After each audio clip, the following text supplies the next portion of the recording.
اعوذ باللہ من الشیطان الرجیم بسم اللہ الرحمن الرحیم۔ دوستو، ابلیس انسان کا سب سے بڑا دشمن ہے، جس نے اپنے ساتھیوں اور پورے خاندان کو اس کام پر لگا رکھا ہے کہ آدم کی اولاد کو یعنی انسان کو قیامت کے دن ناکام کر دے۔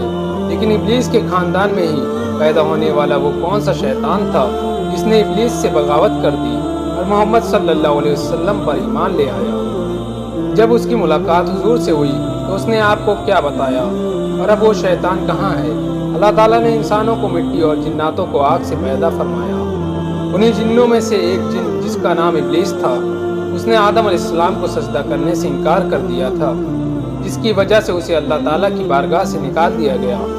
ابلیس نے قیامت تک آنے والے انسان کو گمراہ کرنے یعنی بھٹکانے کی قسم کھائی۔ اس طرح انسان اور ابلیس کی دشمنی آج تک جاری ہے۔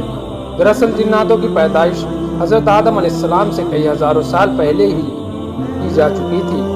ابلیس جو قوم جنات کا ایک شخص تھا، اسے بھی اللہ نے انسانوں کی طرح عقل اور نسل بڑھانے کی صلاحیت دی تھی، لہٰذا ابلیس کی قریبی ساتھی اور اس کی اولادیں وقت کے ساتھ بڑھتی چلی گئی، اور ابلیس کی فوج انسان کو گمراہ کرنے کے لیے اس زمین پر پھیل گئی۔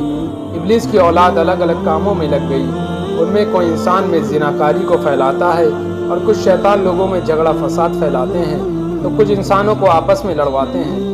اسی طرح شیطان کی اولاد اور خاندان کی تعداد بہت زیادہ ہے، جو الگ الگ برائیوں کو پھیلاتے ہیں اور انسانوں میں گناہ کی عادت ڈالتے ہیں۔ لیکن ابلیس کے ان تمام بیٹوں اور پوتوں اور خاندان میں ایک شیطان ایسا بھی ہے جس نے اپنے باپ ابلیس سے بغاوت کی اور گمراہی کے اس راستے کو چھوڑ کر حق کا راستہ اپنا لیا تھا۔ یہ شیطان ابلیس کا پوتا تھا، اور اس نے نبی کریم صلی اللہ علیہ وسلم سے ملاقات کی اور آپ پر ایمان لے آیا تھا۔ اس بارے میں حدیث اور اتہاس کی الگ الگ کتابوں میں ایک مشہور واقعہ ملتا ہے، جو کچھ اس طرح ہے۔ حضرت انس بن مالک اور حضرت عمر بن خطاب رضی اللہ تعالیٰ عنہ سے روایت ہے کہ ایک روز ہم نبی کریم صلی اللہ تعالیٰ علیہ وسلم کے ساتھ مکہ کے جنگل کی طرف نکلے۔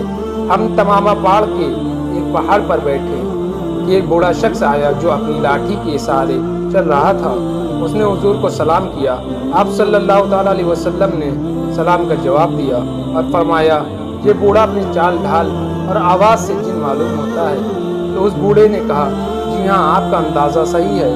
آپ صلی اللہ تعالیٰ علیہ وسلم نے اس سے پوچھا کہ تو کون ہے اور تیرا رشتہ جناتوں کی کس جماعت سے ہے؟ اس نے کہا، میرا نام حامہ ہے، میں ہیم کا بیٹا ہوں جو لاکیس کا بیٹا ہے، اور لاکیس ابلیس کا بیٹا ہے۔ اس پر آپ نے فرمایا، مطلب تیری اور ابلیس کے بیچ صرف 2 پیڑھی کا فاصلہ ہے؟ اس نے کہا، ہاں، آپ نے صحیح کہا۔ آپ صلی اللہ تعالیٰ علیہ وسلم نے اس کی عمر پوچھی تو اس نے کہا، یا رسول اللہ، جتنی عمر اس دنیا کی ہے اتنی ہی میری عمر ہے، یا شاید اسے کچھ کم ہوگی۔ جن دنوں قابیل نے حابیل کا قتل کیا تو اس وقت میں بچہ تھا اور میری عمر کچھ سال کی تھی، مگر بات سمجھتا تھا، پہاڑوں میں دوڑتا پھرتا تھا، لوگوں کا کھانا اور اناج چوری کر لیا کرتا تھا، اور لوگوں کے دلوں میں وسوسے بھی ڈال لیتا تھا۔ اس پر حضور صلی اللہ تعالیٰ علیہ وسلم نے فرمایا، یہ تو بہت برا کام ہے۔ اس نے حضور سے کہا، مجھے برا مت کہیے، کیونکہ میں ان لوگوں میں سے ہوں جو حضرت نوح علیہ السلام پر ایمان لائے تھے اور ان کے ہاتھوں پر توبہ کر لی تھی، اور دعوت دین کے کام میں ان کی مدد کی تھی، یہاں تک کہ میں 1 سال تک حضرت نوح علیہ السلام کے ساتھ ان کی مسجد میں رہا۔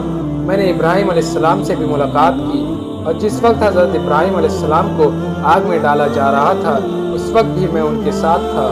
میں حضرت یعقوب علیہ السلام اور حضرت یوسف علیہ السلام کے ساتھ بھی رہ چکا ہوں۔ میں حضرت موسیٰ علیہ السلام سے بھی مل چکا ہوں، اور ان سے ان پر اتری ہوئی کتاب توریت سیکھی ہے۔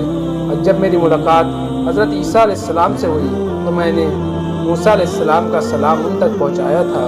حضرت عیسیٰ علیہ السلام نے مجھے اپنی کتاب انجیل سکھایا تھا، اور اے نبیوں کے سردار حضرت عیسیٰ علیہ السلام نے فرمایا تھا، اگر تم نبی صلی اللہ تعالیٰ علیہ وسلم سے ملاقات کرو تو میرا سلام ان کو دے دینا۔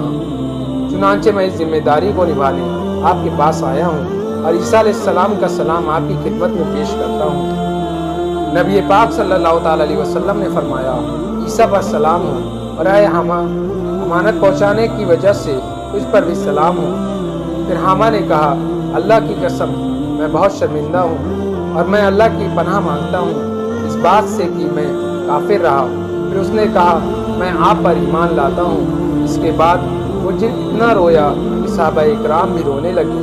پھر اس نے کہا آپ مجھے قرآن سکھا دیجیے۔ چنانچہ نبی صلی اللہ تعالیٰ علیہ وسلم نے اس جن کو قرآن سکھایا۔ پھر آپ صلی اللہ تعالیٰ علیہ وسلم نے اس سے فرمایا اے حامہ، جب کبھی بھی تمہیں ضرورت ہو تو پھر میرے پاس آ جانا اور ہم سے ملاقات نہ چھوڑنا۔